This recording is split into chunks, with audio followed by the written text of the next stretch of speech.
Welcome back to the Sports Source. This segment brought to you by the River Cove Campground. That, of course, would be Uncle Jim's River Cove Campground. Folks, millions of Americans hit the road every year. It's spring, it's summer, it's fall. They like to get out there in those RVs, test the open roads, and then they find a nice landing spot in a beautiful area, and they just camp. And, folks, that is the River Cove Campground. It's right there on the Little Pigeon River.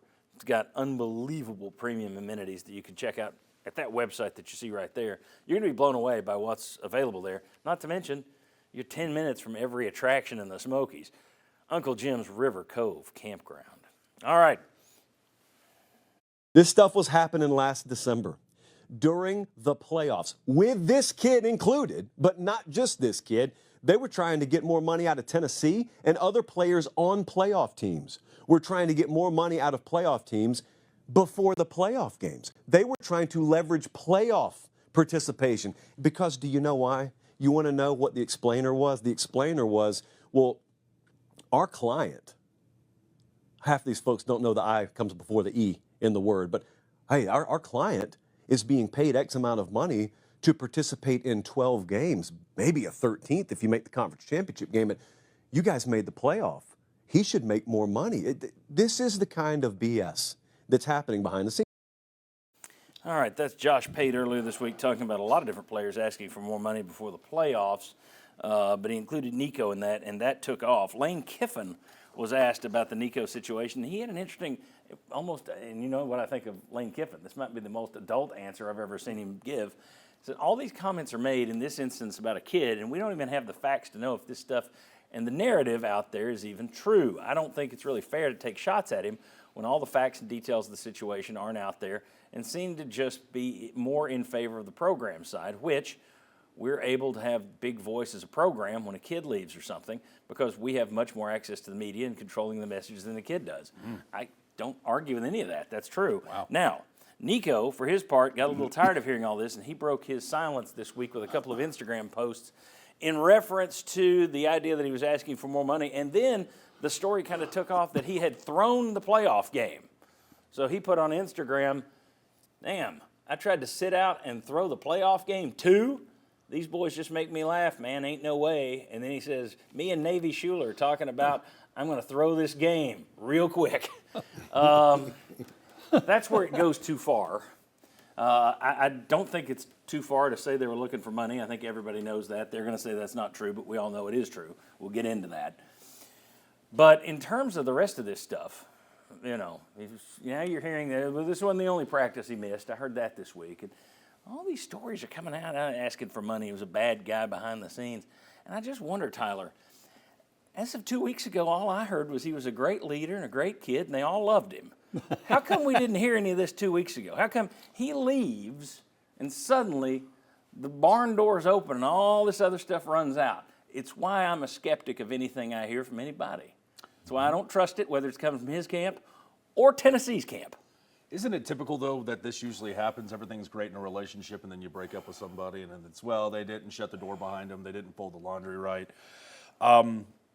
Personally, I never did hear anything negative about Nico. I heard a lot about his father. I heard a lot about the family. Right. You heard a lot about the family during game days when they would bring somewhere upwards of 20 to 26 family members where security guards would simply ask, hey, look, your pass around your neck doesn't allow you access to this area. I'm Nico's fill-in-the-blank relative.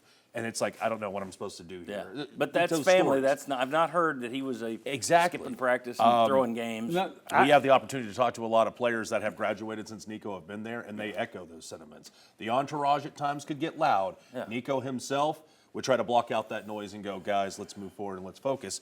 To those comments about throwing the Ohio State game, look, I know this isn't going to be a popular answer because how everybody's going after the Ian family.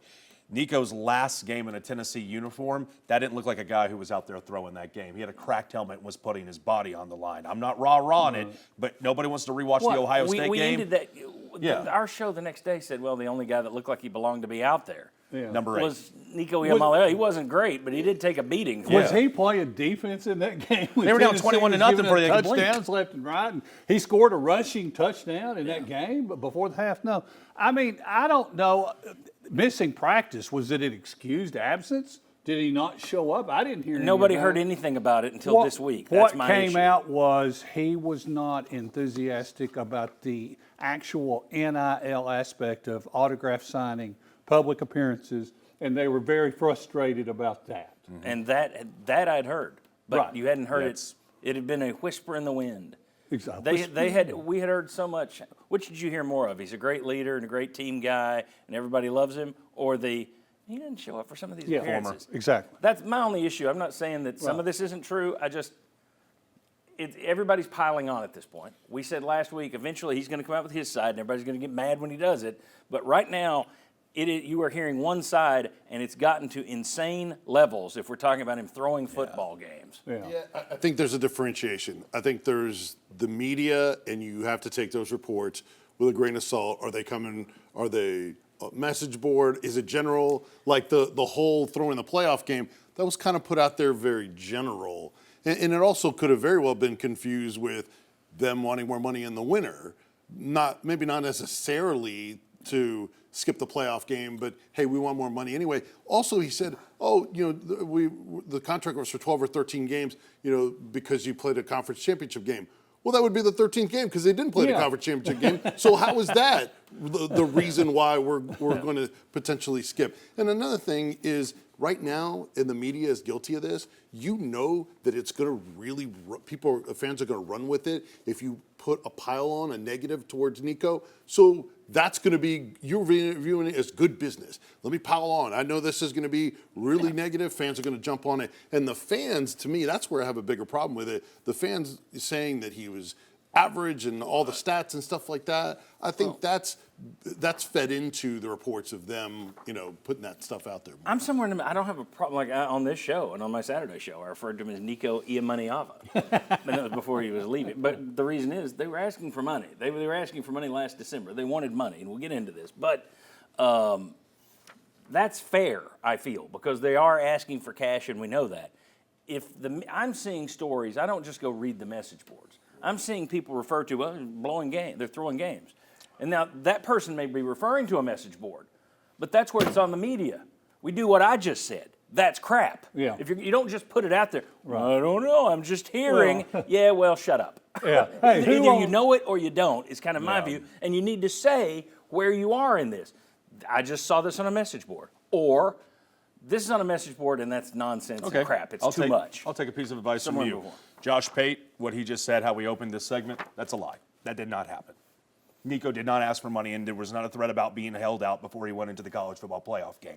Was there a negotiation following the loss to Ohio State that said, hey, we need to renegotiate this deal? And then perhaps other people involved said, hey, we'll get you before spring practice. And that never occurred. Josh got burned on that. Josh has got great sources. Whoever told him that Nico held out and was saying, pay me or I'm not going to take the snaps at Columbus, that's a lie. It didn't happen. Yeah, Then he doesn't play. All right. Didn't happen. We are so far over. When we come back, Urban Meyer.